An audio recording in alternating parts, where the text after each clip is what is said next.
नवी मुंबई हे औद्योगिक क्षेत्र आहे.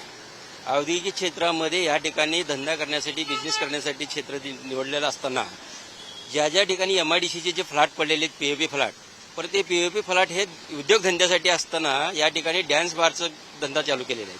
तर या डॅन्स बारचा धंदा ह्या ठिकाणी ह्या सरकारच्या आशीर्वादाने चालले आहेत. तर हे डॅन्स बार बंद झाले पाहिजे, जेणेकरून जे महिला येतात कामाला एमआयडीसीमध्ये आहेत, ते महिला येत असताना बारच्या समोर वेगवेगळ्या पद्धतीने उभारून काही बोलतात, परंतु आपल्या ज्या महिला आहेत त्यांना सुरक्षित जागा असं नाही आहे. सुरक्षित येणं जाणं ज्या प्रकारे आता राबड्यामध्ये, दिघ्यामध्ये, नवी मुंबई, बेलापूरमध्ये म्हणा, नेरूळमध्ये म्हणा, एपीएमसी मार्केट, आता एपीएमसी मार्केटमध्ये हा बिझनेस आहे, परंतु त्या ठिकाणी अर्ध्याच्या वरी तर बार आहेत. मग हे बार बंद झाले पाहिजे, परंतु रात्री 10 वाजता बंद झाले पाहिजे म्हणतात, परंतु कोर्टाने आदेश देऊन देखील 10 वाजता बंद होत नाहीत. रात्री 12, 1, 2, पहाटे 4 वाजेपर्यंत चालले जातात.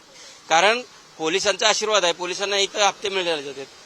आता आमच्या राबड्यामध्ये संगम आहेत, मयूर आहेत, हे सगळे बार आहेत, परंतु हे सगळे बारमध्ये रात्री 12च्या नंतर बी चालतात. तर ते बंद झालं पाहिजे.